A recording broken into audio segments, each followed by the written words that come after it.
Bonjour tout le monde, bienvenue encore une fois de plus, ce dimanche après-midi.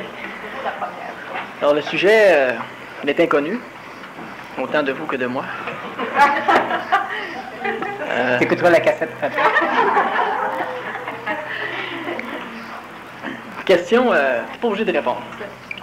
Sans chauffer. Je dis ça pour ceux qui règlent le chauffage, il va faire foutre à l'heure. Je pensais que c'était à cause du cendrier tout à l'heure. Non, non. Ben c'est ça, t'es pas obligé de répondre, tu peux répondre. Quand tu me le dis, je pensais que j'étais manipulé par toi. Ben, nécessairement aujourd'hui, oui. Évidemment. La question c'est, à quoi ça sert de vivre finalement? Finalement? Ben non, au tout début. Tu sais, ordinaire, simplement, là, à quoi ça sert de vivre? Autrement dit, c'est orieux à quoi sert la vie, ça? C'est à peu près ça ou autre chose. Mais... Bon, qu'est-ce que tu entends par la vie? Ma présence. Mon existence. Dans ce corps, dans ce corps-là. Là. Assis ici aujourd'hui, puis tout à l'heure, puis avant que j'arrive ici, tout ça. Plusieurs choses. Premièrement, ta présence, c'est le garant, c'est une garantie de l'écoulement du temps. L'écoulement du temps, c'est la garantie de la résorption du temps. Si on a la preuve de l'écoulement du temps, si on a une garantie de l'écoulement du temps, cela veut dire qu'il y a quelque part quelque chose qui est capable de conserver le temps, qui est passé à partir d'un point, on va dire B, on peut dire point 0, mais c'est pas tout à fait ça. Et à partir du point B, la chose, l'objet, on va dire toi, qui a la caractéristique de garantir l'écoulement du temps, tu peux le garantir uniquement parce que tu as coulé dans le temps. Et on appelle cela vivre. Donc, ou exister. Ça veut dire qu'à partir du point B, tu as coulé dans le temps jusqu'au point M où tu es rendu aujourd'hui. Et ta présence prouve qu'il y a eu une existence dans le passé. Ouais. On appellera cela l'évolution darwinienne, on appellera cela l'évolution psychologique, spirituelle, on appellera cela la mémoire. Donc, à partir du point B aller jusqu'au point M, tout ce qui était là lorsque tu as coulé n'existe plus. Et la vie de l'humain, comme la vie tout court, l'existence, sert à résorber, à ramasser une partie de la création. Donc, présentement, il reste des vestiges de l'originalité, donc on va dire du point A au point B, et il reste encore à ramasser du point M au point Z. Donc, il reste encore de la vie en avant, alors qu'il ne reste presque pas de vie en arrière. En ton existence, du point de vue cosmique, elle sert simplement, l'existence même sert à rien, mais parce qu'il y a existence, il y a digestion du temps. Parce qu'il y a digestion du temps, il y a assimilation du temps. Et le temps que nous avons digéré ou assimilé est ce que nous appelons le passé. Donc le passé se trouve dans l'homme, dans la femme ou dans l'enfant, alors que l'avenir se trouve à l'extérieur de l'homme, parce que la conscience de l'homme, en fait, ton existence n'est pas encore parvenue à ce futur, à ce temps, ce qu'on appelle le futur. Bon, c'est parce que ton ego voulait entendre, évidemment. Non, je sais pas... Honnêtement, là, j'ai pas compris. Mais je veux pas... T'as pas besoin de répéter, là, mais... Je te pose la question, c'est... Oui? Oui. Je pose la question, c'est pas parce que je t'ai écœuré, c'est comme s'il se passe des choses qui démolissent des concepts, finalement. Bon, présentement, c'est évident que la planète Terre, l'actuelle planète Terre, c'est plus précis, est confrontée à un étau. L'actuelle planète Terre est en conflit majeur. Elle est dans une sphère qui l'amène progressivement, un siphon qui l'attire, qui l'entraîne dans une apocalypse. Et elle ne semble pas être orchestrée pour se dégager de l'apocalypse.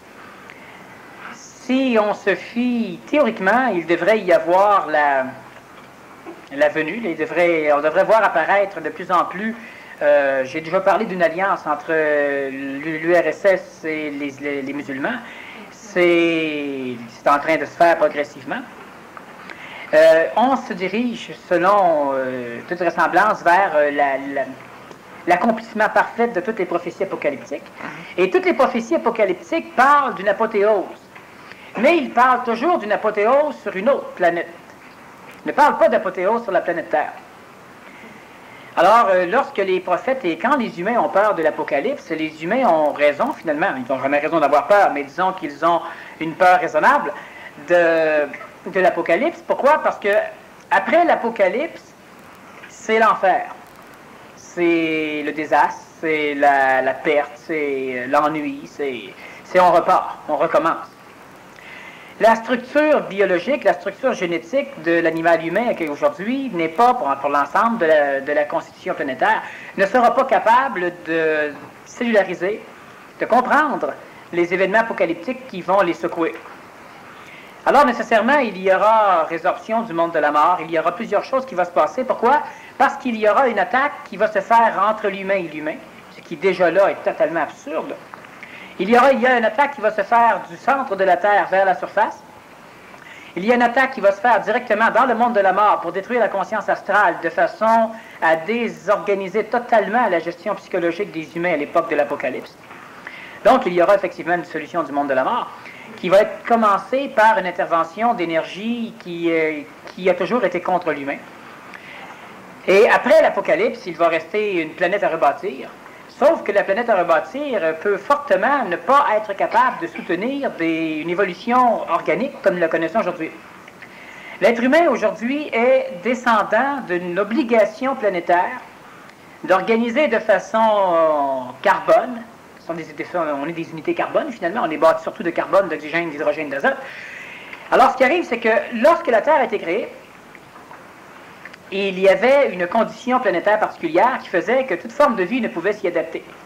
Alors progressivement, les plantes sont apparues, les plantes ont fixé le carbone et ils ont libéré l'oxygène, et pas pour permettre l'apparition des animaux, mais parce que les plantes ont fait cela, la vie qui devait succéder aux plantes ne pouvait faire autrement que de se structurer en fonction d'un besoin d'oxygène et d'une fixation de carbone, parce que les animaux devaient se nourrir des plantes qui, elles, étaient presque exclusivement constituées de carbone. Donc, progressivement, la planète Terre a engendré des races d'animaux qui ont engendré les races humaines.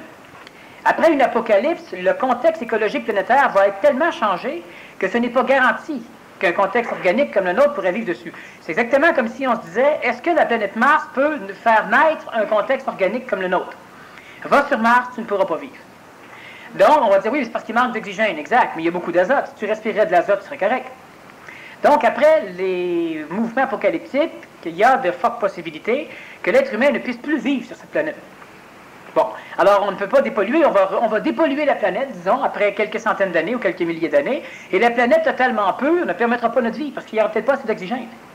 Alors, ça sera pollué par rapport à nous, mais totalement pur par rapport à ce qui va avoir maintenant tendance à vivre là-dessus. Comme si on va sur Mars, c'est pollué. C'est pas pollué pour quelqu'un qui serait martien.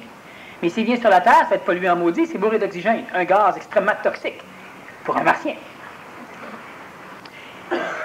Il y a donc plusieurs choses qui se trament présentement. Il y a des mécaniques qui sont en jeu. La vie de l'humain, on peut évidemment courber l'espace-temps. La question fondamentale, allons-nous avoir le temps de parvenir à un noyau qui va nous permettre de courber? Alors, il y a quelques années, certaines personnes ont travaillé, certaines personnes ont même donné carrément leur évolution en gage, et ils ont travaillé pour pilonner suffisamment la conscience planétaire.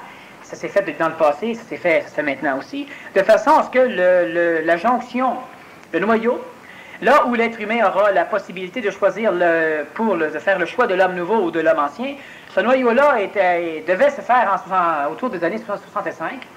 Il a été repoussé dans les années 69, repoussé dans les années 72, 79, repoussé dans les années 85, repoussé dans les années 86, repoussé dans les années 90. Et il y a encore du travail qui se fait pour repousser le noyau, c'est-à-dire pour ne pas obliger toute l'humanité à s'engouffrer dans un ère ancienne. Mais ce noyau-là, c'est quoi? C'est des individus ou c'est quoi ça? C'est des individus qui sont en contact avec une force supramentale, c'est de l'intelligence, et ce n'est pas nécessairement un groupement, ce sont des individus qui, par leur action, par leurs paroles, par leur respiration, par leurs écrits, conscientisent légèrement l'humanité, suffisamment d'humains, pour que suffisamment d'humains n'aient pas encore accepté de faire le choix de l'homme ancien. Un peu comme si tu dis, bon, on n'a pas le choix, fait que vu que ça va être comme ça, autant y aller. Mais il y a encore suffisamment d'humains qui n'ont pas décidé qu'on n'avait pas le choix, et qui ne savent toujours pas où est le choix, mais ils ne veulent pas ce choix-là. Mais à un moment donné, il y a des personnes, des égos, qui vont finir, au fur et à mesure de l'information publicitaire de l'ère ancienne, soit par les médias, qui vont finir par se dire, bon, on n'a pas le choix, c'est là où on va. Quand on dit ça, on fait le choix de l'homme ancien. À cause qu'on y va, on est Parce qu'on contraint. finit par lâcher. Bon. Maintenant, ce qui arrive, c'est qu'il arrive que Ceux qui cèdent au fait à aller vers l'Apocalypse. OK. Ouais. Et ça, de plus en plus d'humains cèdent à ça. Bon. Ça veut dire qu'on se dirige de plus en plus évidemment vers l'Apocalypse de Saint Jean, vers l'Apocalypse de Michel de Nostradame, vers l'Apocalypse de Jean 23, de Malachie. On se dirige vers l'Apocalypse humaine. Maintenant, comment pouvons-nous faire pour nous en sortir? Il y a des mécaniques qui arrivent, qui vont intervenir, mais encore une fois, comme il y a des choses qu'on peut dire aujourd'hui, j'expliquais dans une des conférences dernièrement que l'être humain qui va être un élu, c'est celui qui n'aura pas de marque dans le front. Alors qu'on s'attend à ce que celui qui aura une marque dans le front sera l'élu. Il y aura un sceau. Mais c'est le sceau de la pureté qui va être dans le front de ceux qui vont être élus. Et le sceau de la pureté, c'est le sans marque. Il n'y a pas de marque, il n'y a pas de signe. Donc, c'est quelqu'un qui aura une âme pure, quelqu'un qui sera négoïque. Maintenant, on va dire aussi que vers la fin, à un moment donné, il y aura 144 853 élus, patati patata, et qui seront amenés dans le ciel ou dans les cieux pour être placés à la droite du Père. La droite de n'importe où, c'est n'importe où, donc on s'en fout. C'est qu'à l'époque, lorsqu'on parle comme cela, on sait que le roi a à sa gauche son maître militaire et à sa droite son sage, son philosophe. Alors on parle donc, on fait des rapprochements. Le sage humain, c'est celui-là qui sera sauvé. Et quand on parle de sage, on parle de celui qui finalement est capable d'amener du neuf. Quelqu'un qui est capable de dire au roi, écoute, tu as toujours fait ça, mais moi ce que je te dis, c'est que tu fais patate, t'es pas dans le bon chemin. Alors le roi ne s'offusque pas d'écouter le sage, même si le sage lui dit, écoute, non, quand tu parles de même, là tu te fais haïr. T'as tort. Le roi ne lui coupe pas la tête. Mais c'est le seul qu'on va tolérer comme ça. Le ministre de la guerre qui est assis à gauche, celui qui tient l'épée, lui, il doit obéir aux ordres du roi. Il peut conseiller, mais il conseille toujours dans la direction où le roi veut aller. Alors quand on parle que l'élu sera amené à la droite du Père, c'est que l'élu sera amené dans un endroit où il sera capable d'influencer le rôle du Père. Donc, dans un endroit où il sera capable d'expliquer au Père comment ça se vit sur la planète Terre, ou d'expliquer à l'intelligence supramentale, ou aux forces bouddhiques, ou aux forces divines, donc aux forces intentionnelles, que le Nazarien appelait le Père dans les cieux, comment agir en fonction d'une êtreté humaine. Ça veut dire que progressivement, la conscience chez l'humain doit se faire sentir d'une façon applicative, donc implicitement, impérativement appliquée. L'homme, la femme, l'enfant qui comprend des choses, qui comprend ce que je dis ou qui comprend d'autres choses, qui comprend l'intelligence, va mourir probablement avant l'Apocalypse s'il n'applique pas implicitement et impérativement ce qu'il sait maintenant. Ça veut dire quoi? Ça veut dire que l'être humain devra, les êtres conscientisables, devront effectivement dans les mois, aller jusqu'à dans les quelques années, mais on n'a pas trop de quelques années, pour appliquer intensément l'intelligence. Appliquer intensément l'intelligence veut dire nécessairement s'anégoïser, devenir transparent.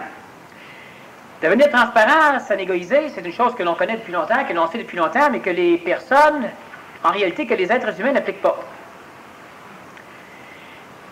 L'être qui se conscientise va vivre des différentes mécaniques qui sont comme celle-ci. On approche, moi je sais des choses que je ne sais pas. Alors on approche de plus en plus du foyer où l'humanité va faire le choix. Une grande partie de l'humanité a déjà fait le choix. Ça veut dire quoi? Ça veut dire que si les êtres qui se conscientisent ne font pas leur propre choix dans les mois à venir, ils seront engouffrés dans le choix de l'humanité. Et un égo ne peut pas faire le choix. Donc, un égo, une personne, par exemple, qui aurait peur, qui va dire, moi, j'ai fait le choix d'eux, elle n'a pas fait le choix. C'est pas l'égo qui doit faire le choix. C'est l'intelligence chez vous qui doit faire le choix de s'appliquer. Donc, de s'exprimer. Ça veut dire que chaque fois que vous savez que vous êtes con, conne, fou, folle, ça ne doit plus être exprimé. Quand une personne commence à niaiser pour s'obscurcir la conscience, si elle s'en rend compte, elle doit cesser de niaiser. Ou si quelqu'un lui dit, écoute, putain, tu fais niaiser, là. Mais elle doit arrêter. Là, elle fait le choix. Le choix, c'est pas de se dire, bon, bien, je fais le choix. Non, le choix, c'est pas ça. Le choix, c'est d'être capable de faire ce que l'intuition supramentale nous demande de faire, malgré les souffrances, les brûlures de l'ego, donc malgré la négoïsation, pour se diriger vers une pureté et une simplicité de plus en plus appliquée, exprimée et évidente. Il se passe présentement que dans les futurs possibles, il y en a un blanc et une infinité de futurs possibles noirs. Pourquoi un blanc et une infinité de noirs? Pour la simple raison que dans les futurs possibles blancs, il n'y a pas de guerre, il n'y a pas de jalousie, il n'y a pas d'hypocrisie, ce qui fait qu'il n'y a aucun futur possible blanc qui tire l'homme, la femme ou l'enfant vers lui plus qu'un autre. Si c'est blanc, on veut l'homme, on veut la femme, on veut l'enfant, et puis on se fout de savoir comment, où, dans quel état. Quand c'est noir, une planète de guerre veut l'humain, une planète de jalousie veut l'humain, une planète où les blancs dominent veulent l'humain, une planète où les jaunes dominent veulent l'humain. Et il y en a des milliards comme ça. Mais eux vont être capables de s'associer temporairement, comme les Américains se sont associés aux Russes contre l'Allemagne, pour se dissocier une fois que l'Allemagne est anéantie. Eux, les futurs noirs, sont prêts à s'associer ensemble pour convaincre l'humanité de se diriger vers eux. Et lorsque l'humanité aura fait le choix de l'homme ancien, lorsque l'humanité aura échappé aux dents de l'intelligence, eh bien là maintenant ils vont se redissocier pour continuer à se battre pour gagner l'humain. Dans le futur blanc, disons donc, parce que finalement il n'y en a pas un milliard, il y en a un, on se fout duquel, mais ils sont tous prêts à mourir pour que l'un survive, alors que dans le côté des noirs, ils sont tous prêts à s'entretuer pour que eux survivent, c'est la nuance. Dans le côté blanc, il y a présentement des êtres humains qui vivent là, parce qu'il y a une possibilité que des êtres humains fassent le choix, et donc finalement que l'humanité bifurque positivement, et que cette humanité-là existe. Donc, présentement, dans la conscience de certains et certaines, elle existe déjà. La problématique, c'est que si vos corps physiques ne se rendent pas là, ça n'existera jamais. Et pour que nos corps physiques se rendent là, on doit forcer l'humanité à bifurquer.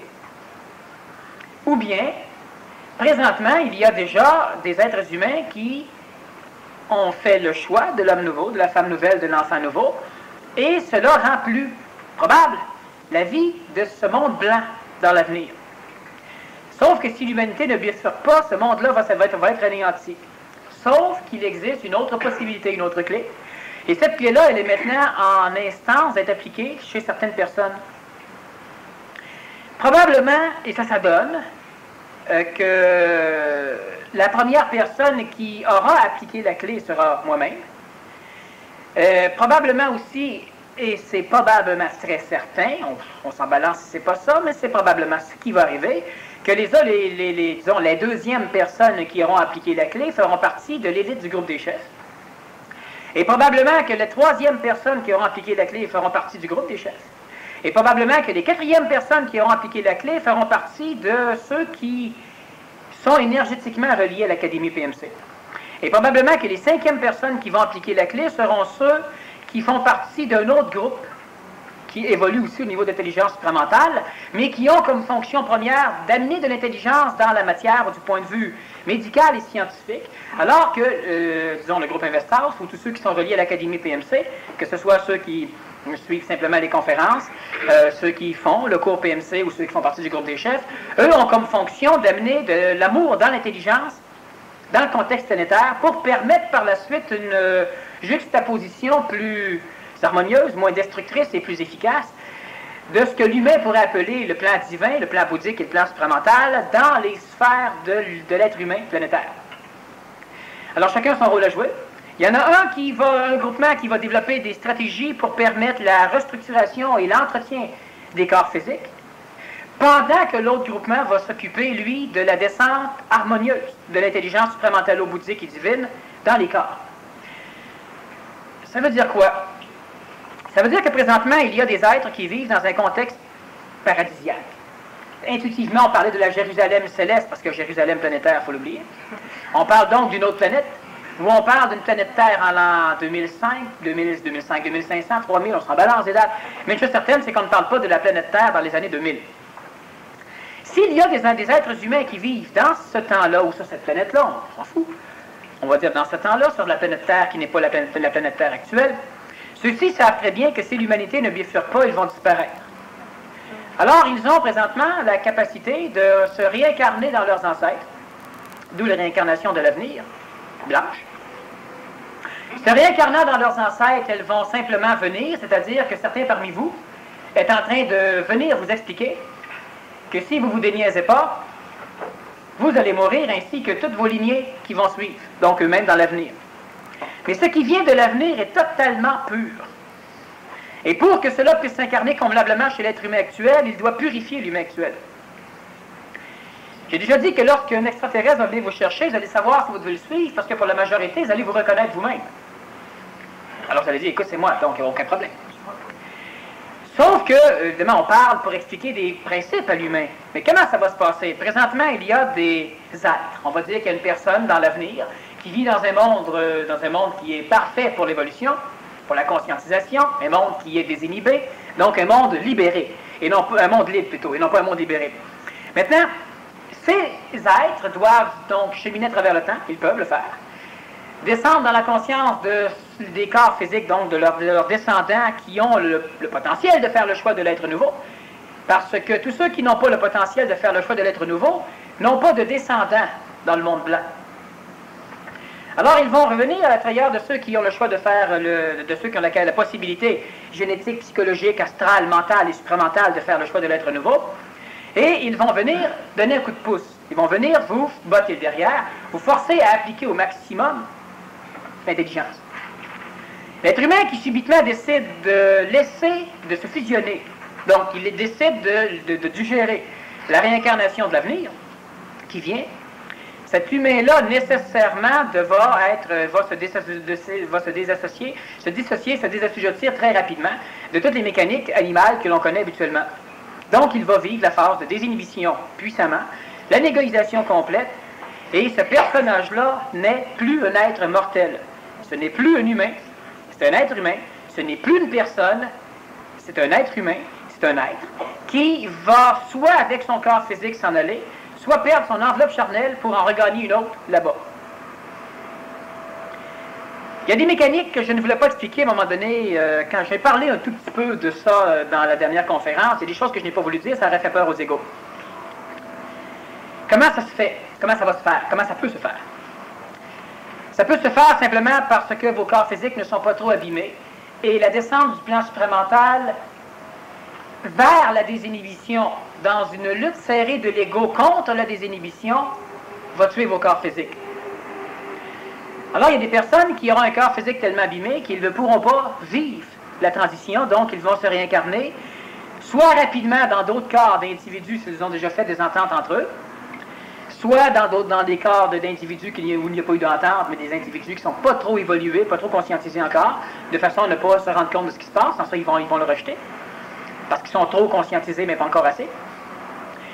Les personnes qui, subitement, vont découvrir qu'elles font le choix de l'être nouveau, donc ils vont commencer à appliquer intensément ce qu'elles ont à appliquer, et qui ont un corps physique trop abîmé, peuvent aussi perdre leur corps physique, sauf que ceux qui vont perdre leur corps physique, il y a déjà un corps physique qui les attend pour les recevoir. Et c'est un corps de très jeune. Ces corps-là ne dépassent pas l'âge de 12 ans, dans la visuelle qu'on a aujourd'hui d'un corps humain.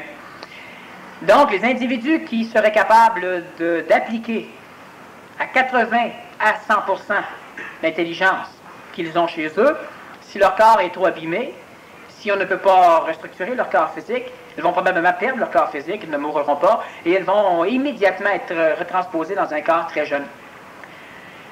Les autres personnes qui auront la capacité de sauver leur corps physique pendant l'application de la désinhibition et de la négoïsation, c'est avec leur corps physique, celui-là, qu'ils vont être transportés ailleurs.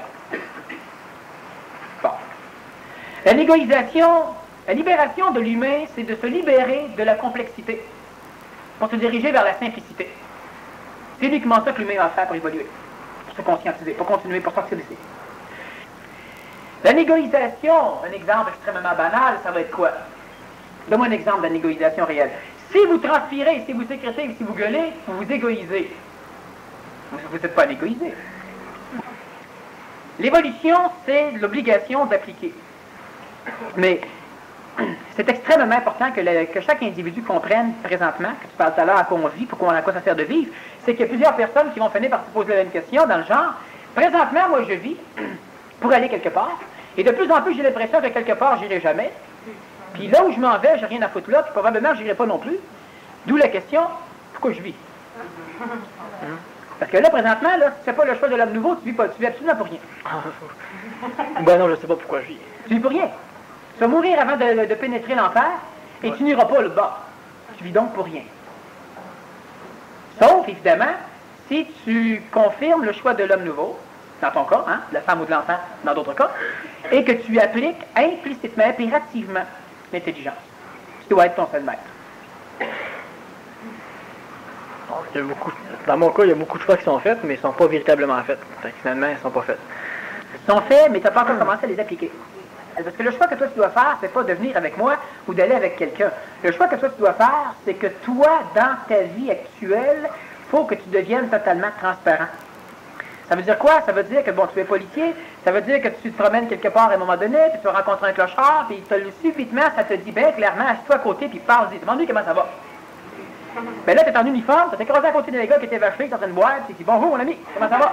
Tu as tout ton pipi, là, tu mets sur ton genou, tu sais, puis tu commences à jaser avec lui. Ça, c'est de l'égoïsation. Si c'est l'intuition qui t'amène ça. Si ton ego te dit, tiens, on va me faire un test, pour aller voir, je suis capable d'y parler, c'est pas dedans du tout. Là, tu vas faire comme ceux qui se crucifient pour copier le nazaréen. Mais ils n'auront jamais le même résultat. Toi, ce que tu dois faire, c'est qu'à un moment donné, tu as le goût de, tiens, moi, serrer la main. Alors, regarde ta main, comment qu'elle veut pas. Ben, si tu laisses passer l'intelligence, nécessairement, tu vas serrer la main. Puis, tout de suite après, peut-être, ça va être, va donc chier. Tu seras pas capable de dire, parce que tu viens de serrer la main. Mais le pilote, il n'en souffrira jamais. Si l'intelligence te fait faire ça, elle l'a préparé. Il n'y a pas de problème. Mais toi, ça va être, bon, j'y serre la main, puis après ça, ben, je l'envoie chier. Puis là, vous voyez, il va me passer pour un fou. Tout ton ego qui s'amuse. Si tu es totalement transparent, tu vas avoir exactement la leçon intuitive que tu dois faire, pas 2 heures avant, puis pas 30 secondes avant, ce qui est terrible, ton ego n'aura pas le temps de s'y préparer. Subitement, c'est là. Puis tu vas voir que une demi-seconde, 2-3 secondes après, il est trop tard. Tu t'es dépassé le gars. Fait que là, il faut que tu revires de bord pour venir. T'as attendu, c'est plus dur.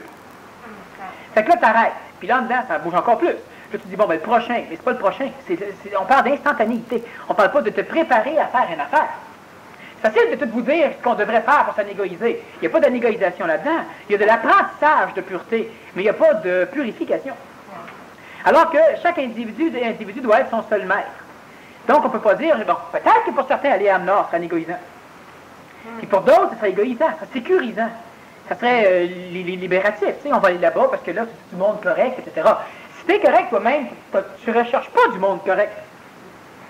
Parce que tu es correct. Mais si tu n'es pas correct toi-même, ben là, tu vas rechercher des gens qui vont cesser de te servir de miroir de ta laideur. Tu vas aller chercher des gens qui vont réfléchir à ta beauté. Alors, on va s'unir en commune, si on veut, parce que si, chaque fois que je vous regarde, je vous trouve beau parce que je me vois beau, ben, je vais vouloir être avec vous autres. Puis la journée qu'il y en a un qui commence à me réfléchir une laideur chez moi, on va commencer à le trouver laid. On va dire, ah, celui-là, il faudrait qu'on le rejette. Mais non, qu'on le reforme. Bon, sauf que dans l'évolution supramentale, l'individu ne peut pas s'unir en groupe tant qu'il ne s'est pas uni avec lui-même. Puis il va s'unir en groupe par mécanique, et non pas par problématique. Bon, ça veut dire que les individus qui vont à Amnor ou qui font n'importe quel genre de choix comme ça, ce sont des choix qui sont collectifs, ce ne sont pas des choix qui sont personnels. C'est ça, mais dans cet exemple-là, dans mon cas, c'est une projection que je faisais là-dedans, à rapport avec le fait que pour être moi-même, il faut que j'abandonne tout ce que j'ai. Il faut que tu meurs totalement faut que tu meurs à la personne. L'être humain, quand on parle de l'être, on parle encore d'être son seul maître, on parle de ce qui va chez nous, de ce qui nous obligera à bouger une petite chose. Et ça, c'est le plus puissant des facteurs de conscientisation. Accomplis ce que ton intelligence te demande de faire. Pour l'ego, on peut parler de d'autres façons. Quand je parle de ton intelligence, en réalité, c'est pour l'ego que je parle. Mais on doit accomplir ce que nous désirons faire pour devenir le maître contrôleur. L'événement n'a aucune importance à l'intérieur de cette mécanique-là. L'événement n'a aucune importance. C'est pas le clochard qui est important, c'est pas la poignée de main ou le crachat au visage qui est important, c'est pas ça du tout. C'est simplement la capacité de faire ce que tu as à faire. Si tu fais ça dans ce monde-ci, ça sera parfait. Et ça, c'est ce que l'humain doit comprendre, ce que l'humain doit faire, c'est ce que l'humain devra appliquer de plus en plus. Tout à l'heure, on va parler un peu plus de passe dans le contexte énergétique planétaire. On a parlé lors de la dernière conférence, je crois, un peu d'intervention extraterrestre. C'est de plus en plus impliqué, appliqué. c'est de plus en plus là, de plus en plus évident. On va en reparler un peu.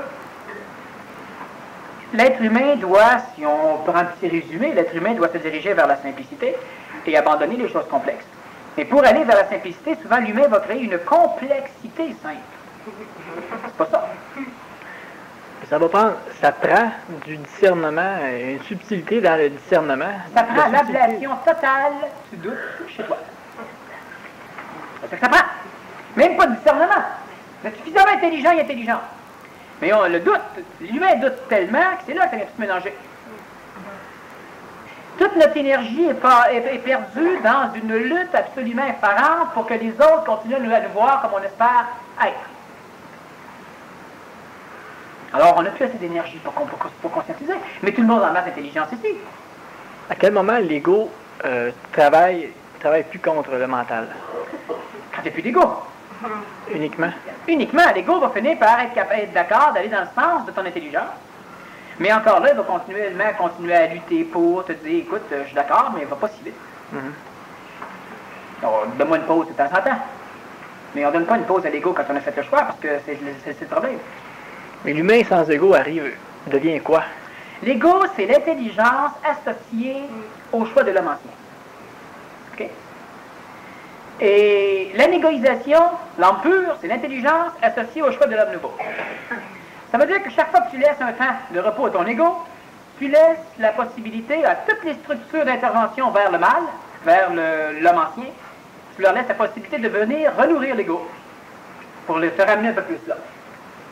Autrement dit, c'est que si en l'an 98, c'est la dernière année pour que l'humain fasse son choix, chaque fois que tu laisses un repos à ton ego, tu recules la date de ton propre choix.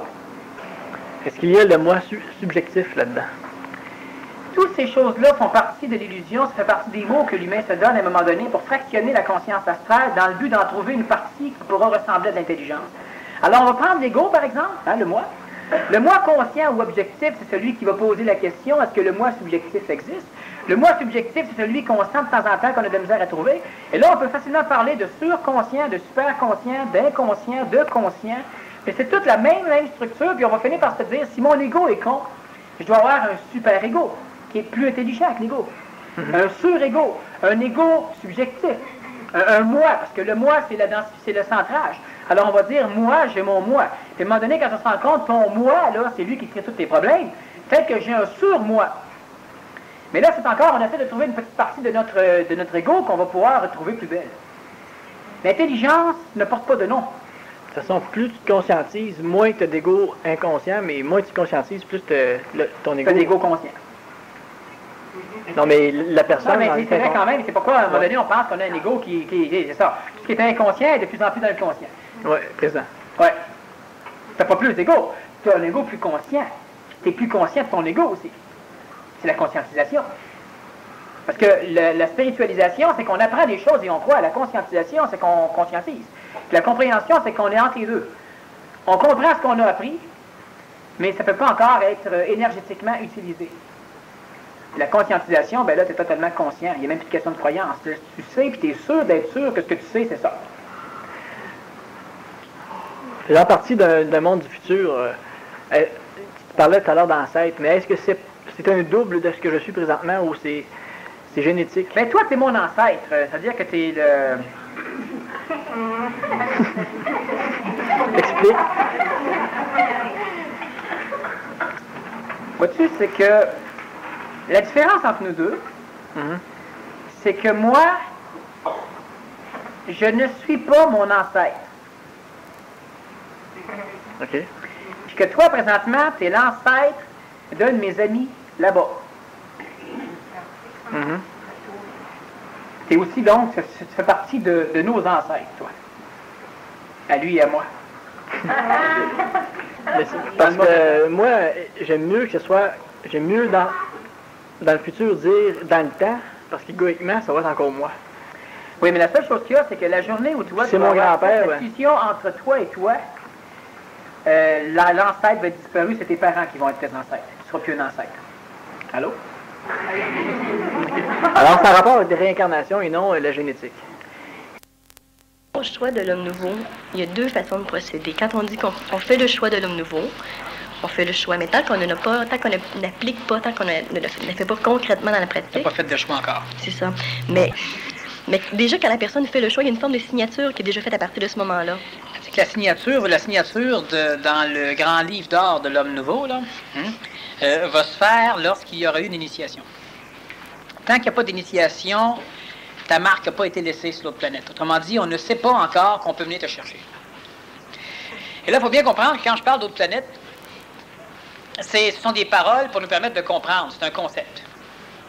Parce que je m'en fous de savoir si dans le passé ou dans l'avenir, bon cas, ça balance. C'est évident que c'est dans un autre monde. Bon. Mais ça facilite la communication.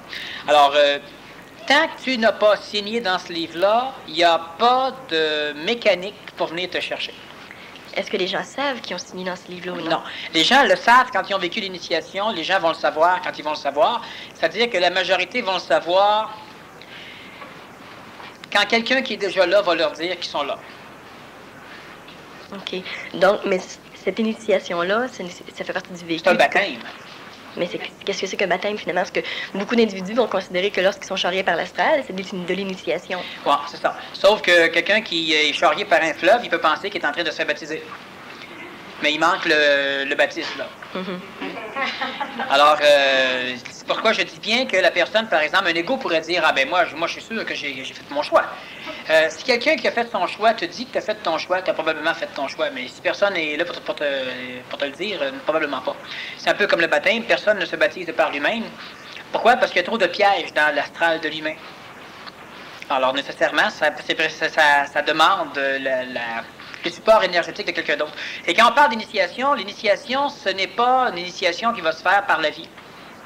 La signature, autrement dit, le choix de l'homme nouveau, de la femme nouvelle ou de l'enfant nouveau, va se faire dans un exercice initiatique. Volontaire. Conscient. OK. Pas nécessairement volontaire. Mais conscient. Oui.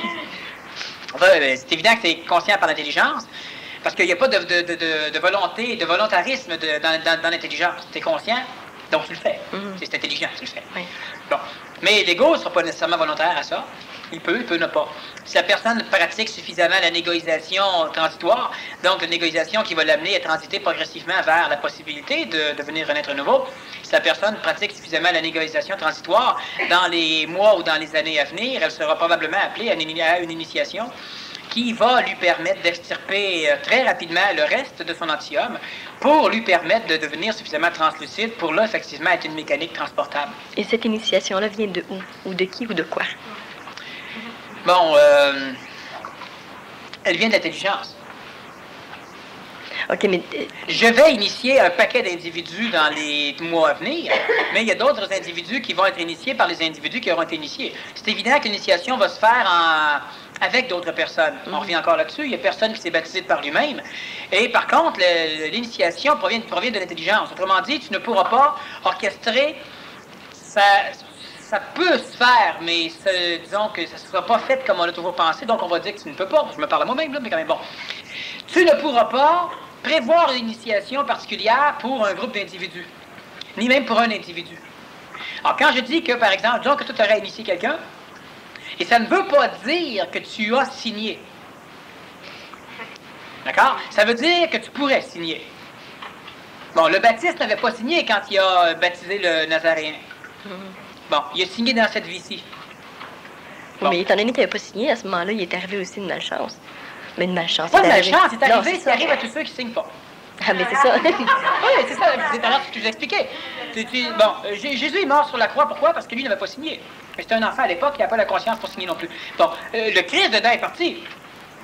Bon, et puis il est resté le corps qui saignait, le Seigneur. Bon, et puis le baptiste c'était la même chose, puis les apôtres c'était la même chose, puis etc. C'est des martyrs.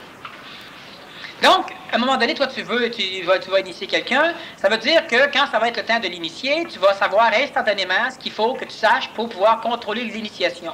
C'est donc l'intelligence qui va l'initier. Mais tu ne peux pas dire, bon, eh bien voilà, je procède toujours de la même façon, alors je vais faire encore la même chose. Fait que, il y a un chemin de croix, autrement dit, il y a un chemin qui doit venir, etc. Non, parce que si on se sert trop de la mémoire pour faire l'initiation, il y a des fortes chances que ça devienne des initiations lunaires, donc astrales, plutôt que des initiations solaires relevant de l'instantané. c'est l'humain qui va initier l'humain. Mais quand je parle de l'humain, je parle de ce qui est vivant chez lui, je ne parle pas de la personne, donc de l'astral. On parle, par exemple, d'égoïsation, etc. Bon, à un moment donné, j'ai rencontré, évidemment, le groupe des chefs un peu, il y a quelques temps, et puis on a parlé de certaines choses. Et puis là, à un moment donné, il y a une intuition qui est descendue dans la tête de quelqu'un, puis qui lui a dit « rase-toi la tête ».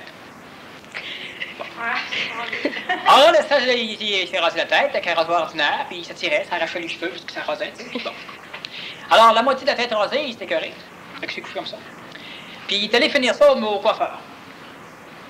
Alors, il faut être assez pas trop égoïsé quand même pour rentrer chez le coiffeur avec la moitié de la tête, la moitié. C'est fini, moi, je t'aurais bien dit, il repousse-les là, mais avec un couple là, puis bon.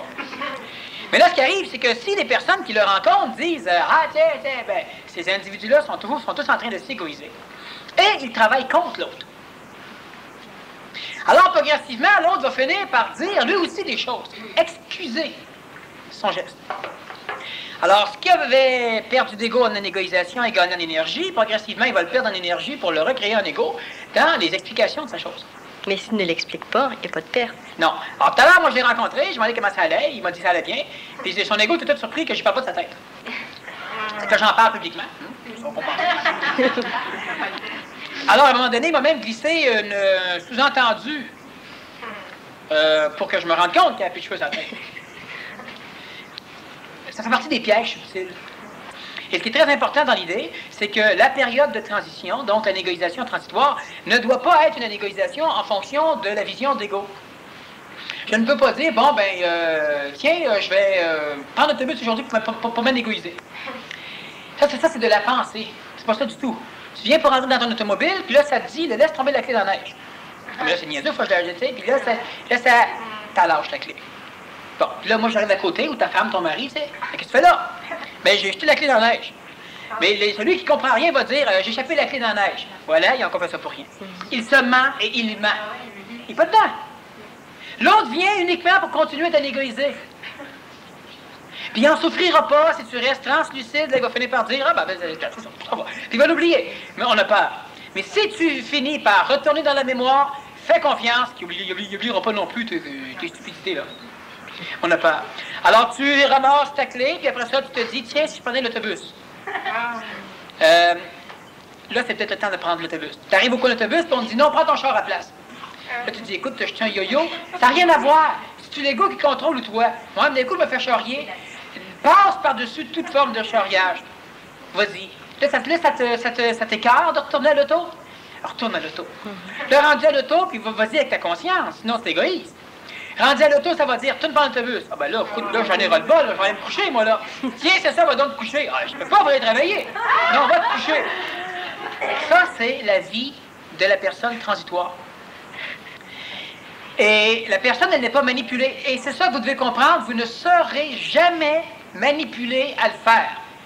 C'est ça qui est le drame. C'est que vous devrez le faire. Pour la première fois, l'humain devra appliquer de l'intelligence sous forme de volonté dans l'astral pour déterminer qu'il va faire au-delà de ses inhibitions ou de ses limites astrales. Ah ben là, je t'écœurais, ça c'est astral. Oui, mais peut-être où ce qu'on m'amène, c'est pas grave. Si tu y vas pas, tu règles rien. Si tu y vas, tu règles au moins ce qui t'empêche d'y aller. Puis même si tu suis l'astral, ça c'est pas grave, ça là. Le désinhibiteur peut être astral, ça n'a aucune importance. Mais qu'est-ce qui va faire que le désinhibiteur peut être astral? Si c'est géré d'une forme d'intelligence. Non, c'est que là, il va se présenter chez eux devant toi sous forme astrale. Okay. Ça peut être quelqu'un qui s'en vient, qui est quêteux, qui veut quêter, puis il fait moins 40 dehors, puis là, il dit, faut-tu rentrer un petit peu? Tu sais, les poutons sont gelés, ils sont morts, ils tombent à terre.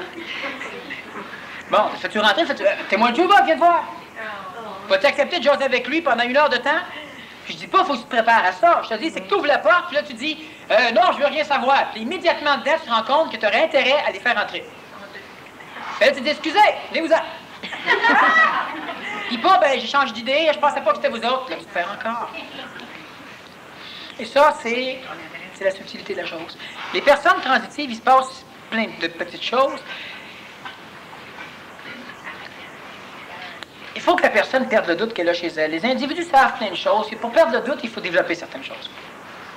Être capable, donc parvenir à être capable de ne s'attacher à rien, c'est déjà une bonne chose. Ça va nous permettre d'abandonner notre doute. Pourquoi? Parce que c'est uniquement par la parole et par l'essai, hein, n'est-ce pas, par l'expérience présentement. Progressivement, ça ne deviendra plus expérientiel, ça va être par l'accomplissement des choses, mais ce ne sera pas une expérience. Que c'est uniquement par ces trois vecteurs-là que l'humain va finir par se libérer de l'anti-homme qui l'habite, donc de tout ce qui, finalement, l'a obligé à travers les temps à s'inhiber pour développer, pour exprimer sa conscience sous d'autres niveaux, pour en arriver à l'inhibition totale, qui est celle de la conscientisation. Et quand l'humain cesse son évolution, qui est mémorielle, pour commencer la conscientisation, donc l'évolution finie, la spiritualité finie, l'humain commence sa conscientisation. Pour commencer la conscientisation, il va atteindre le degré sublime d'inhibition, l'inhibition en face de la désinhibition, et à partir de là, il doit commencer la désinhibition pour que la conscience puisse continuer à croître. Bon, j'ai déjà expliqué, je fais un petit résumé, c'est important qu'on comprenne, et je te fais un résumé, donc je vais sauter des étapes. À l'origine, l'humain est totalement libéré, c'est-à-dire que l'humain n'a pas de conscience, une conscience physique. Alors, les hommes, les femmes ont des relations sexuelles sans arrêt, pour finir, d'un bord et de l'autre. On mange, on chasse, on se bat, on se tue, il n'y a pas de problème.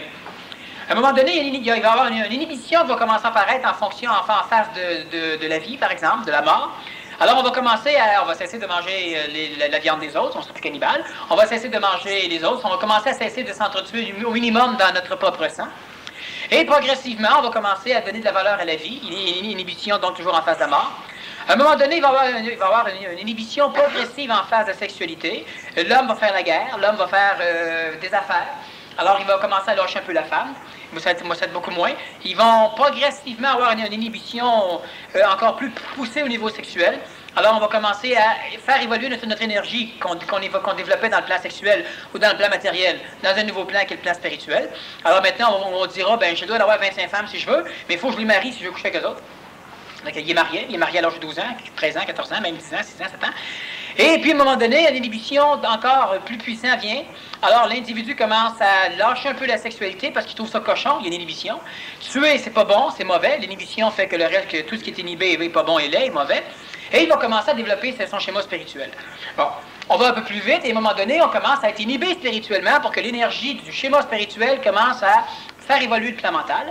Donc, inhibé spirituellement, on commence à développer le plan mental, ce qui fait maintenant, on n'est plus capable de prier, on n'est plus capable de croire aux conneries, on va dire, c'est encore le mal, aux conneries des églises. On a de la difficulté à la messe, à faire confesser ou ces choses-là, on est inhibé. Et à un moment donné, on devra être inhibé dans le plan mental. Donc, considérer que le mental est dangereux. L'intellect, c'est problématique. Et là, on s'en va vers une intuition qui est le plan supramental. Quand on en arrive là, on comprend maintenant qu'on est extrêmement pogné et on commence à être conscient.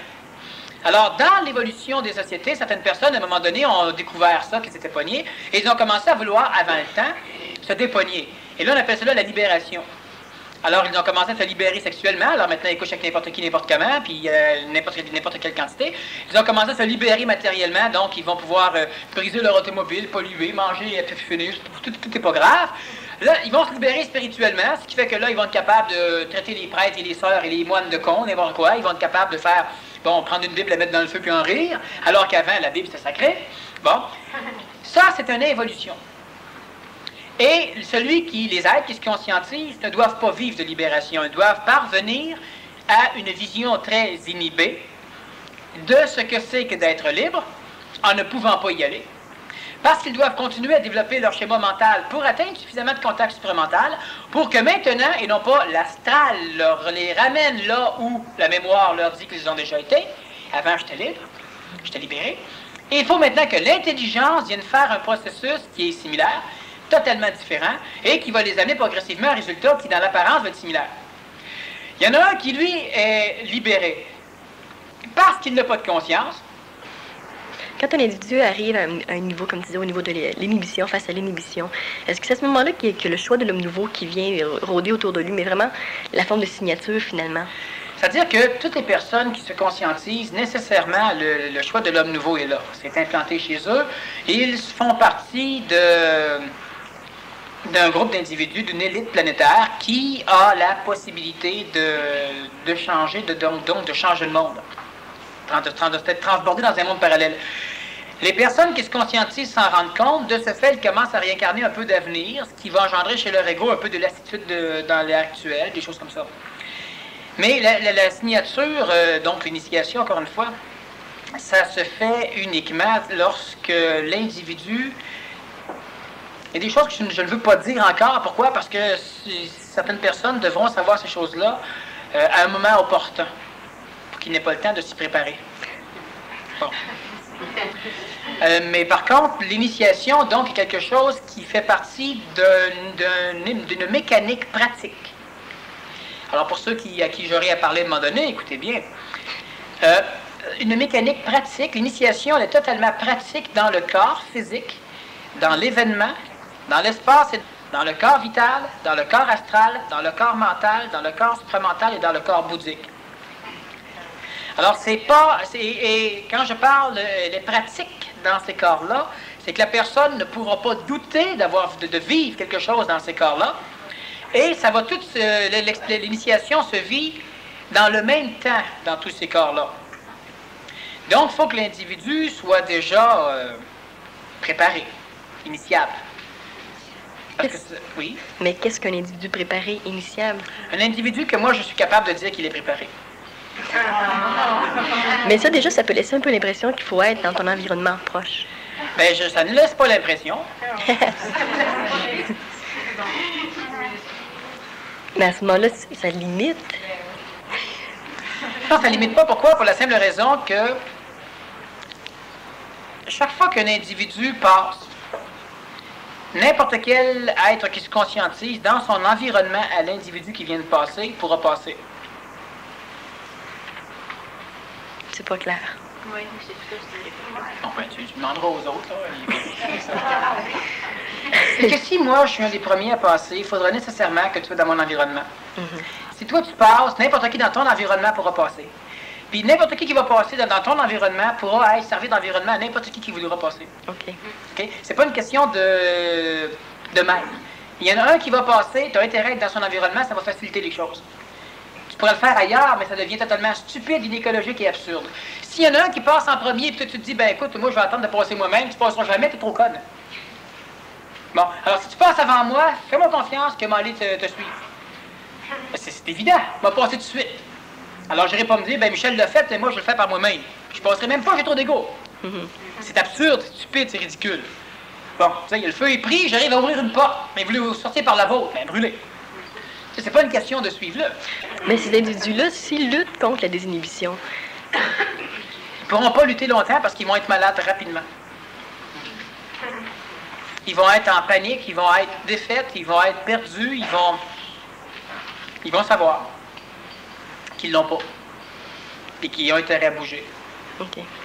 Par contre, ce qui est intéressant, c'est que il y a des façons maintenant énergétiquement de raméliorer la condition d'un être initiable. On l'a expérimenté dernièrement. Et ça peut aller, mais on parle d'être initiable et non pas d'être qui aimerait être initié. Tu sais, que quelqu'un qui viendrait nous voir et qui dirait, écoute, là, moi, c'est parce que j'ai un problème au foie, mais si vous me le régleriez, là, je pourrais évoluer, là. Non, c'est pas ça, là. C'est pas ça du tout, là. Mais un initiable, c'est pas nécessairement une personne qui est déjà égoïque. C'est une personne qui a toutes les structures. C'est une personne chez qui on peut reconnaître de l'intelligence. C'est une personne chez qui, quand tu la réchauffes suffisamment, tu te rends compte qu'elle est belle. L'initiation solaire, normalement, dure 2 ans. Okay? L'initiation solaire est divisée en... On va parler d'initiation de rayons. Un soleil, ça fait plein de rayons, là, pendant les séances. On va parler d'initiation de rayons. Celui par lequel tu commences, dans certains cas, c'est pas important, mais il y aura quand même une suite. L'humain, qu'est-ce que l'humain doit faire pour être initié? Je vais vous parler de 2 petites initiations. La première initiation, elle est essentielle avant l'autre. Hein? Il y a quelques petits ordres dans les initiations, puis la majorité, c'est pas trop important de savoir dans lequel tu le fais. Donc, la première initiation, ça va être une désinhibition en face de l'individu lui-même. L'individu devra non pas regarder ce qui est laid chez lui. L'individu devra s'arranger pour exprimer ce qui est beau chez lui. Moi, je ne suis pas pour les contrôles, puis les luttes, puis les ci, puis les ça. Tu exprimes ce qui est beau.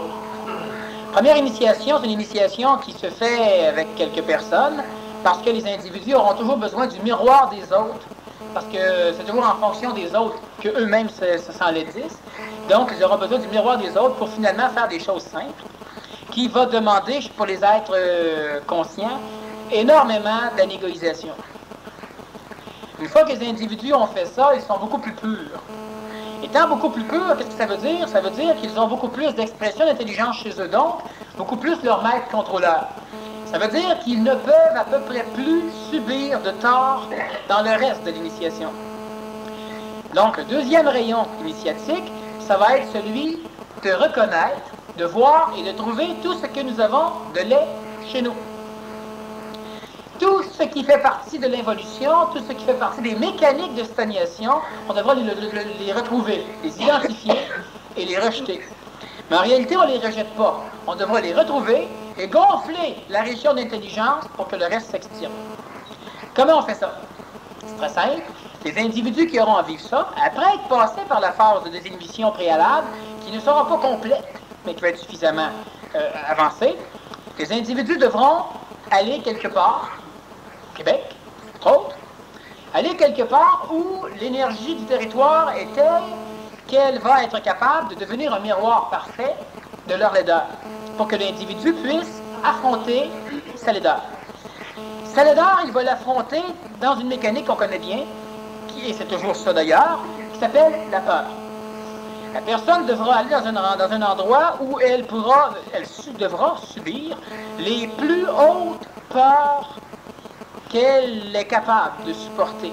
Et normalement, elle devra être capable de supporter ce qu'il y a de plus épeurant dans le contexte évolutionnaire. Donc, elle devra aller au summum des peurs planétaires. Lorsque l'individu a été capable d'affronter ce qu'il y avait de laid chez elle, et ce qui crée la peur chez elle est uniquement un jugement conditionnel d'un événement en fonction d'un filtre laid par lequel tu regardes. La personne, elle a peur d'un grand monstre, elle a peur d'un paquet de choses, c'est ce qui est laid chez elle, qui est exprimé à l'extérieur et qui maintenant joue. La personne devra donc être capable, non pas de contrôler sa peur, d'absoudre la peur à travers ça. Lentement, le paysage laid va commencer à ressembler à quelque chose de plus joli, de plus beau. Et finalement, l'individu totalement relax, totalement bien là-dedans. Ce qui était chez elle laid est maintenant parti. Elle a rejeté son double antihomme. Et la peur, ce n'est plus là. Il y a d'autres rayons. Ensuite, quelques autres rayons ensuite. Il y en a un, entre autres, c'est la descente aux enfers. Troisième rayon. Quatrième rayon, c'est un transport, une visite guidée. À travers là-dedans, il peut y avoir un des rayons, dépendamment des individus, qui va être celui qui est quand même assez initiatique. Pour ceux qui le font et ceux qui le font faire, celui du transfert de corps. Mais ça fait partie des mécaniques, ça, de l'initiation solaire. Comme dirait une personne que vous connaissez un peu, on ne rit plus. Ben effectivement, c'est ça. On va rire, on va s'amuser, mais on rit énormément après. Oui. Mais l'expression des sortes aux enfers, ça ne réfère pas à l'initiation solaire. Oui, parce que ça... Oui. Le résultat. Non, mais la descente aux enfers est une initiation solaire. Parce que c'est l'intelligence qui rentre totalement dans la mémoire astrale.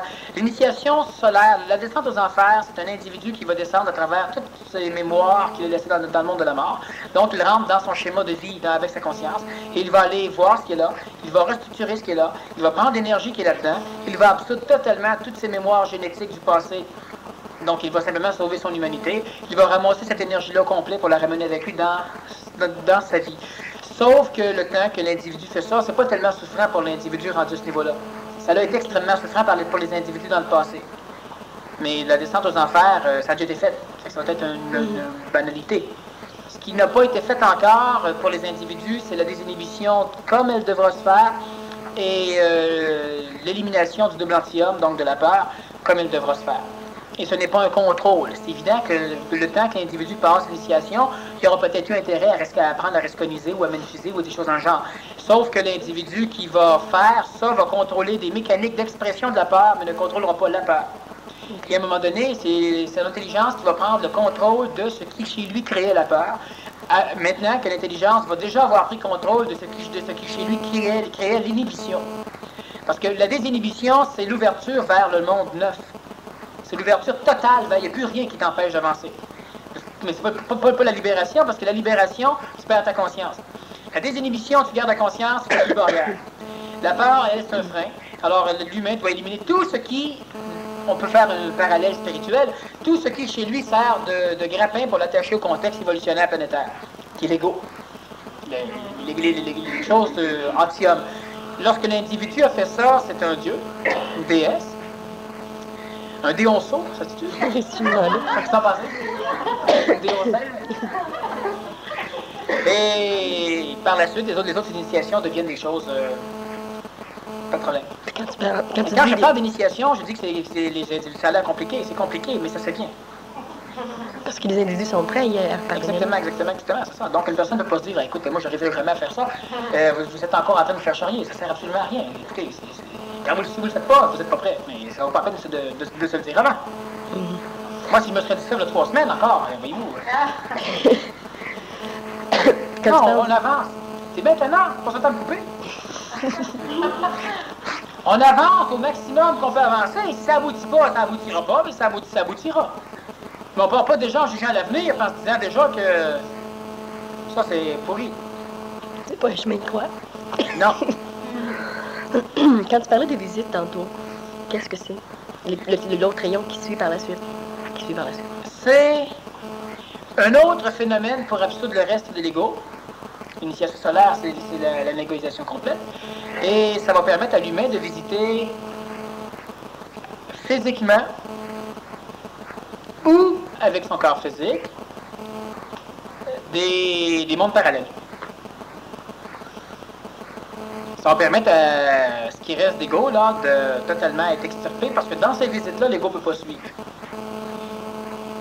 Est-ce que ça va mettre en contact avec ce que tu appelais tantôt les... Oh oui. C'est avec quoi nous sommes des... Oh oui, c'est ça. OK. Avez-vous compris? Non, oui. Est-ce que ça a, la visite, est-ce qu'elle a un rapport avec l'endroit d'où viennent nos descendants? Oui.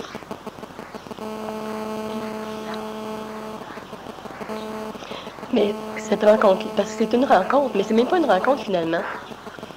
Non, tu vas te rendre compte. Oui. Mais c'est pas une rencontre. Là, j'ai une vision, par exemple, au niveau de... Au niveau de cette visite guidée-là, c'est que finalement, c'est même plus une visite. Non, tu vas te réincarner dans toi-même.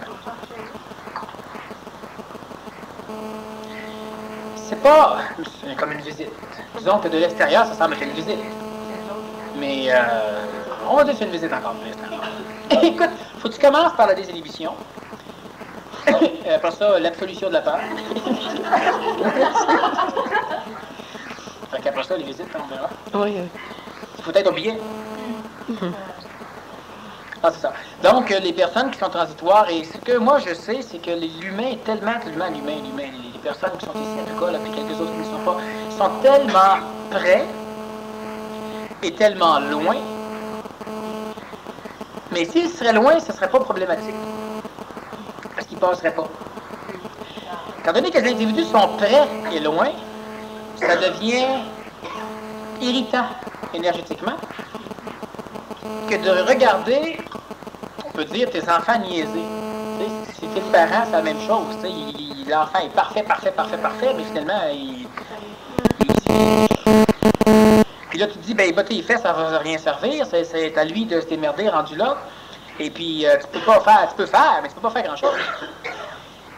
Viens me parler, on pourra faire beaucoup.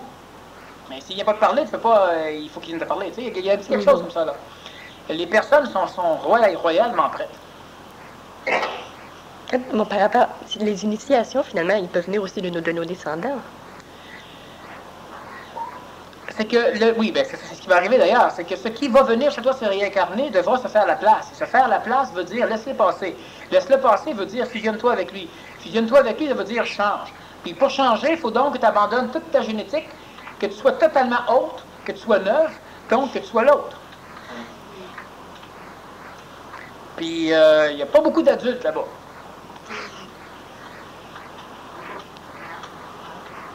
Alors l'individu, donc, qui va recevoir la réincarnation de ça, devra nécessairement laisser passer les choses.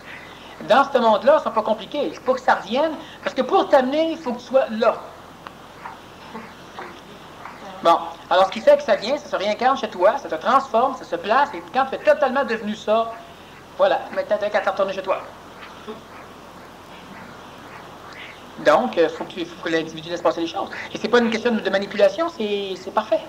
Et c'est ça qui est encore, comme tout à l'heure je disais, qui était le drame, c'est que dans l'initiation solaire, il n'y a pas de manipulation. Il faudra que tu t'attaches et que tu le fasses. Parce que finalement, c'est tout le reste qui est la manipulation. Exactement. Puis je pense que c'est très perceptible. Ben oui. Sauf qu'il y a toujours la forme de lutte par rapport à ça. Oui, parce que c'est clair que c'est ça que tu veux faire. Que c'est intelligent, que c'est ça qu'il faut que tu fasses. Et tu ne peux pas.